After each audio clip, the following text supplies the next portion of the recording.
오늘 아침에 정부가 그중에 하나라고 볼 수 있겠죠. 그걸 이루기 위한 방안의 하나, 인센티브에 대해서 얘기를 했습니다. 앞서 정선미 기자가 언급을 하긴 했지만 다시 한번 좀 정리를 해주실까요? 네, 그렇습니다. 백신 접종자에 대해서 좀 명시적인 인센티브를 주겠다라고 오늘 아침에 김부겸 총리가 중대본 회의를 하고 나서 발표를 했습니다. 몇 가지 중요한 내용들을 지금 확인을 해보면은요. 일단은 6월 1일부터는 1차 접종자, 그러니까 화이자가 됐든 아스트라제네카가 됐든 백신 1차 접종을 완료한 분들에게는 집계가족 모임의 인원 제한을 해서 제외하겠다라고 이야기를 한 것으로 보입니다. 그러니까 이제 저 같은 경우는 아스트라제네카 백신을 1차 접종을 했으니까 제가 가족 모임을 하면은 지금 현재 가족 모임은 8명까지 가능하도록 되어 있잖아요. 근데 제가 끼면은 저는 카운터가 안 된다라는 것으로 해석이 될 수 있겠습니다. 그럼 9명까지 모일 수 있게 9명까지, 그러니까 제가 건가요? 끼면은 이제 9명까지도 모일 수 있다는 게 되겠죠. 그리고 이제 7월부터는 좀 더 이 백신 접종자에 대한 인센티브가 강화가 되는데요. 왜냐하면 6월까지 60세 이상의 고령자들에 대한 백신 접종이 어느 정도 마무리가 되면은 훨씬 더 방역 상황이 나아질 것이기 때문에 백신 접종자에 대해서도 좀 더 강력한 인센티브를 줄 수 있다라고 판단한 것으로 보입니다. 그래서 1차 접종자들이 7월부터는 어떤 게 가능하냐면 야외에서는 마스크를 착용하지 않아도 되고요. 야외에서는 마스크를 착용하지 않아도 되고 지금 현재 교회라던가 성당이라던가 사찰 같은 경우에는 종교활동의 인원 제한이 지금 적용이 되고 있거든요. 뭐 20%, 30% 등의 인원 제한이 지자체별로 적용이 되고 있는데 백신을 한 번이라도 접종한 사람은 그 인원 제한 수에 넣지 않겠다라는 겁니다. 예를 들어서 어떤 교회에 60세 이상의 백신 접종자가 뭐 한 100명, 1000명이라고 하면은 그 100명, 1000명은 교회에 다 모여가지고 대면 예배를 드려도 그 인원 제한 숫자에 들어가지 않기 때문에 사실상 그 교회는 제가 몇 차례 말씀을 드렸던 대로 자유롭게 대면 예배가 가능해지는 상황이 되는 것이죠. 그리고 또 7월부터 1차 접종을 하면 방금 말씀하셨던 것처럼 뭐 공원이나 등산로 같은 곳에서도 마스크를 안 해도 되고 식당이나 카페, 결혼식장 같은 경우에도 지금은 인원 제한이 되고 있는데 나 백신 한 번이라도 접종한 사람입니다. 접종 완료자는 그러니까 2차 접종까지 완료한 사람은 7월부터는 카페라든가 식당이라든가 결혼식장 같은 일정 부분 산밀 환경이 조성될 수 있는 실내 환경에서도 인원 제한을 적용받지 않고 이제 자유롭게 출입이 가능하다라는 게 이번에 김부겸 총리와 중대본이 발표한 백신 인센티브의 중요한 내용입니다. 자, 이렇게 꼼꼼하게 정리해 주셨는데 한 가지씩 좀 따져볼까요? 일단 총평해 주실 거 있으면 총평해 주시고 강론으로 들어가셔도 됩니다. 이제 기본적으로 저희 방송이 아마 인센티브도 선제적으로 좀 보도를 아마 했죠. 국내에서 제일 먼저 거론을 했을 겁니다. 그러는데 실제로 내용이 저희 방송에서 강 기자님이나 저희들이 계속 주장했던 것들이 상당히 많이 반영된 측면이 있습니다. 그런데 이제 여기에서 총평은 굉장히 저희들이 원했던 방향, 그 기본 틀은 잘 갖추어지고 있다. 이렇게 이제 볼 수는 있겠습니다. 향후에 더 디테일이 어떻게 되나 하는 건 지켜볼 필요는 있죠. 다만 여기서 제가 하나 지적하고 싶은 것은 뭐냐면 이겁니다. 그러면은 접종을 한 사람이 그것이 1차든 2차든 이것을 쉽게 구분하거나 판별하는 게 필요하다는 생각이 듭니다. 왜냐하면은 예를 들면 어떤 뭐 쪽지를 들고 다닌다든가 하면 잊어버릴 수도 있고 또는 옷을 갈아입거나 그러면 놔둘 수도 있고 이런 복잡한 문제가 생기거든요. 그런데 지금 우리 일상생활에서 언제나 나의 몸의 분신 같은 것이 휴대전화라고 볼 수 있습니다. 휴대전화가 없을 경우에는 등산을 하다가도 문제가 생기고 어디 가더라도 이게 그냥 휴대전화는 늘 우리 몸에 붙어 있는 거잖아요. 그러니까 향후에 정부에서는 휴대전화로 이것은 관리의 편리성이나 백신 접종을 맞은 당사자가 내가 접종을 했다라고 하는 거를 확인하는 데 있어서의 편리성을 다 감안한다고 하면 어떤 형태로든지 간에 QR코드 형태화 되는 것이 바람직스럽다는 생각은 듭니다. 그러니까 이 문제를 하나 정부가 좀 뭔가 해결을 해야 될 거라는 생각이 들고요. 두 번째는 아까 전자에 말씀드린 것처럼 디테일에 있어서는 예컨대 방금 말한 거기에 더해서 강 기자님이 계속 지적해 오신 것처럼 또 외국 사례에서처럼 현금 내지 현금성 인센티브 등등도 다 포괄이 되어서 추진이 되면 좋겠다. 오로지 우리가 생각하는 것은 백신의 속도감을 높여야 모든 것을 해결할 수 있다고 하는 점에서 동원할 수 있는 인센티브는 가능하면 다양하게 또 국민 개개인이 원하는 그런 인센티브가 다양하게 도입이 되면 좋겠다. 예. 이런 바람입니다. 그 말씀해주신 부분과 관련해서 한 두어 가지 정도 짚어보죠. 일단 방법론적인 얘기를 해주셨어요. 좀 QR코드에 심어서 우리가 휴대전화에 간편하게 들고 다닐 수 있는 접종 이제 그 증명서가 대목 필요하다. 관련해서는 제가 이제 백신 접종자로서 예. 이제 시청자분들께 말씀을 드릴 수 있는 게 있는데요.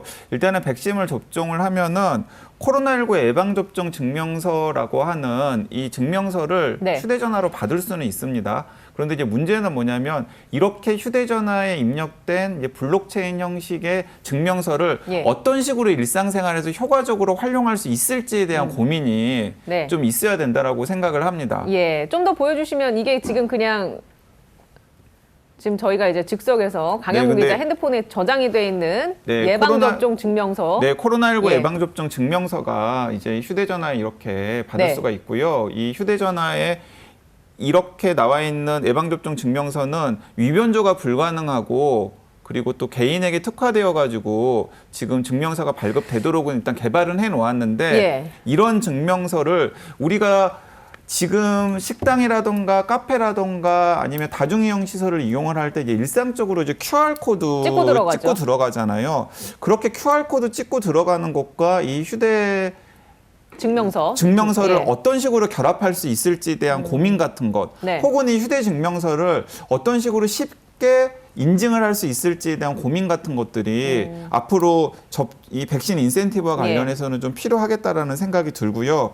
그리고 이제 설대호 교수님 말씀에 또 이어받아가지고 제가 한 가지 덧붙이면은 지금 미국에서 가장 핫한 백신 접종과 관련된 인센티브는 복권입니다, 복권. 복권이요. 네, 제가 저번에 한번 소개를 해드렸습니다. 그러니까 그리고 그 저희 TBS 리포트로, 보도본부 예. 과학진단팀의 리포트로도 이제 확인을 해드렸는데요. 이게 미국 오하이오 주에서 5번에 걸쳐가지고 매주 한 번씩 백신을 접종한 분들을 대상으로 추첨을 해서 당첨이 되면 100만 달러를 주는 백신 접종과 관련된 복권 이벤트를 했다라고 말씀을 드렸죠. 그랬더니 이게 놀랄만한 효과를 발휘한 겁니다. 어떻게 나왔나요? 그 이벤트 전과 이벤트 후와 비교를 했을 때 백신 접종률이 무려 53%나 증가를 한 거예요. 자, 그래서 이 예. 오하이오주가 이제 성공 사례인 거죠. 그래서 미국 뉴욕주에서는 최대 400만 달러의 상금을 걸고 이 백신 접종과 복권을 결합시킨 인센티브를 추진하기로 했고요. 다른 미국 주정부들에서도 예. 이제 이런 것들을 속속 지금 따라하고 있는 상황입니다. 그러니까 이런 식의 좀 창의적이면서도 파격적인 인센티브가 우리나라에서도 좀 필요하지 않나 하는 거죠. 예. 근데 미국 같은 경우에는 특히 젊은 사람들을 중심으로 해서 1차 접종 혹은 2차 접종을 기피하는 현상이 생기고 있기 때문에 어떤 아이디어까지 나왔냐면 그 데이팅 앱 회사들이랑 그 주정부가 논의를 해가지고 백신 접종자 1차나 혹은 2차 접종자들에게 데이트 기회를 주는 그럼 너 아스트라제네카 1차 맞았니? 나도 맞았어. 이런 식으로 이제 즉석 만남이 이루어지는 네, 건가요? 만남이 이루어지는 거죠. 그러니까 백신 접종자들끼리 안전하게 데이트하라는 겁니다. 마스크 벗고. 네. 그러니까 이제 그런 식의 것들은 사실은 신박하네요. 젊은 사람 입장에서는 재미로라도 나 백신 접종하고 새로운 인연 만나볼까라고 예. 할 수 있는 거잖아요. 그러니까 이런 식의 좀 사람들 마음과 행동을 움직일 수 있는 창의적인 접근이 좀 우리나라에서도 필요하지 않나 하는 네. 생각이 든다는 거죠. 참 다양한 방법이 나오고 있군요. 근데 우리나라에서는 이 현금성 지원과 관련해서 좀 반응이 싸늘한 것 같습니다. 예를 들면 그런 인센티브를 현금성으로 지원하는 것과 관련해서 이게 예산이나 여러 가지 문제를 고려하면 현실성이 떨어진다. 차라리 이상 반응을 겪은 사람들에 대한 지원금을 늘리는 건 어떻겠느냐라고 주장하는 경우도 있고요. 어떻게 보십니까? 이 현금성 지원과 관련해서는? 그것은 뭐 이제 견해차는 있을 수 있다고 봅니다. 그러니까 이제 어떤 분들인 경우에는 이제 치료 비용으로 한다고 하는 것도 일리가 있을 수 있고요. 또 다른 어떤 분들은 지금 이제 정부가 예상하고 있는 그런 이제 인센티브인데 이런 인센티브인 경우에는 국내인 경우에는 자영업자 비중이 워낙 높습니다. 그러니까 뭐 예를 들면은 뭐 휴가를 준다든지 아니면은 뭐 어떤 조치를 한다든지 그러면은 실제로 누릴 수 없는 분들이 되게 많다는 예. 거죠. 그러니까 모든 분들이 오히려 어떻게 보면은 공평하게 접근할 수 있는 것 중에 하나는 예컨대 복권 같은 것은 상당히 접근성도 좋고 모든 분들이 누릴 수 있으면서 또는 심지어 이런 말씀을 드리면은 좀 못하기는 합니다. 재미라고 하는 말을 드리면은 좀 뭔가 적합하지는 않습니다. 그러는데도 그럼에도 불구하고 뭔가 한번 이런 기회를 통해서 백신 접종을 하게 되었을 때 어떤 그런 예. 기회가 생기게 된다고 하면은 또 뭐 생각지도 못한 그런 복권의 당첨에 대한 그런 어떤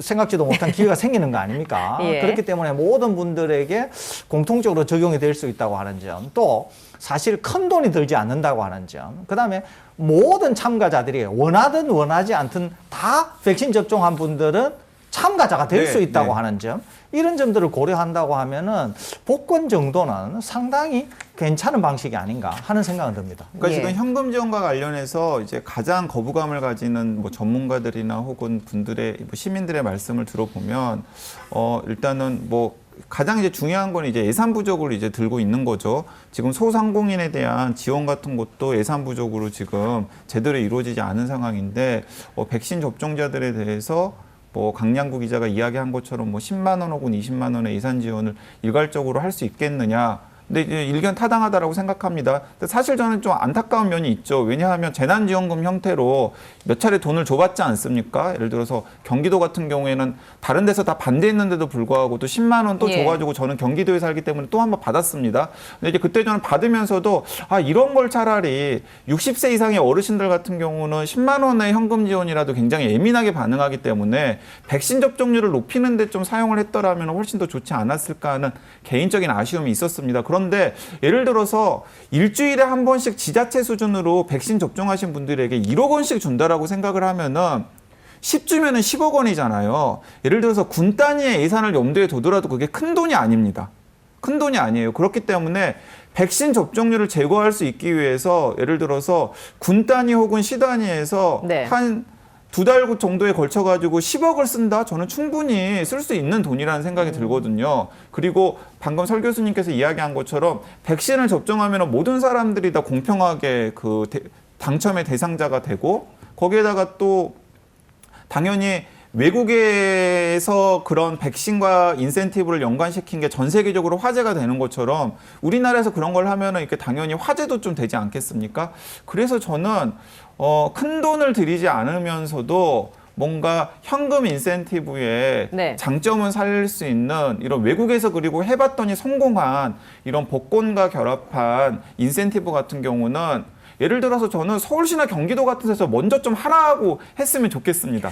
아까 제가 잠깐 예. 오세훈 시장도 이 방역에 부담을 주는 그런 조치들을 자꾸 내놓기보다는 지금 서울시의 백신 접종률을 획기적으로 높일 수 있는 창의적인 방안을 좀 고민하셔서 내놓았으면 좋겠다라고 말씀을 드렸는데 저는 이런 방안 외국에서 해봤는데 효과가 있잖아요. 네. 분명히 저는 우리나라에서도 효과가 있을 거라고 생각하거든요. 근데 얘기하신 거를 종합해 보면 정부 차원에서 좀 더 적극적으로 나서서 얘기를 진전시키는 것도 중요한데 제가 봤을 때는 유기적으로 민간 기업과 연계해서 같이 할 수 있는 부분 이런 것들을 생각해 보면 좋지 않을까라는 생각이 듭니다. 자, 그리고 저희가 방송에서 제안한 것 중에 하나가 백신 노쇼가 있을 때 그것을 실시간으로 내 위치에 기반해서 알려줄 수 있는 앱이 나왔으면 좋겠다라고 얘기를 했는데 앱이 나와서 이제 이걸 쓸 수 있게 되는 거군요. 네, 그렇습니다. 그러니까 내일 1시부터 네이버와 카카오와 그리고 질병관리청이 연계를 해가지고 예를 들어서 당일에 지금 현재 그 당사자 주변에 백신 접종하는 병의원에서 남는 노쇼 백신이 실시간으로 확인이 되고요. 예, 지금 그리고 보시다시피 나오고 있습니다. 어떻게 그리고 할 수 있는지. 1인당 5곳까지 예약을 걸어놓은 다음에 그 예약한 의료기관, 예를 들어서 그러니까 집 근처 그리고 회사 근처 하면 한 5곳 정도를 조합할 수 있겠죠. 이 5곳을 지정을 해두면은 그곳에 노쇼 백신이 생기면은 자기가 가장 가까운 곳에 가서 접종을 받을 수 있도록 하는 게 마련이 되었고요. 사실 제가 알기로는 이 노쇼 백신과 관련된 앱이 필요하고 실시간으로 현황을 확인할 수 있어야 된다고 이야기를 한 건 설 교수님이랑 제가 거의 처음이거든요. 예. 그러니까 코로나 특보에서 정식으로 제안한 것이 굉장히 빠른 속도로 수용이 되어가지고 이렇게 내일 오후 1시부터 서비스가 된다라는 것은 상당히 좀 고무적인 일이라고 생각을 하고요. 약간 뿌듯하기도 합니다. 네. 이게 내일 1시부터 되면 저도 이거를 한번 다운을 받아서 직접 해봐서 접종을 하려고 합니다. 교수님은 어떠세요? 시도 한번 해보실 생각 예, 저도 있으신가요? 한번 시도해 보려고 합니다. 예, 알겠습니다.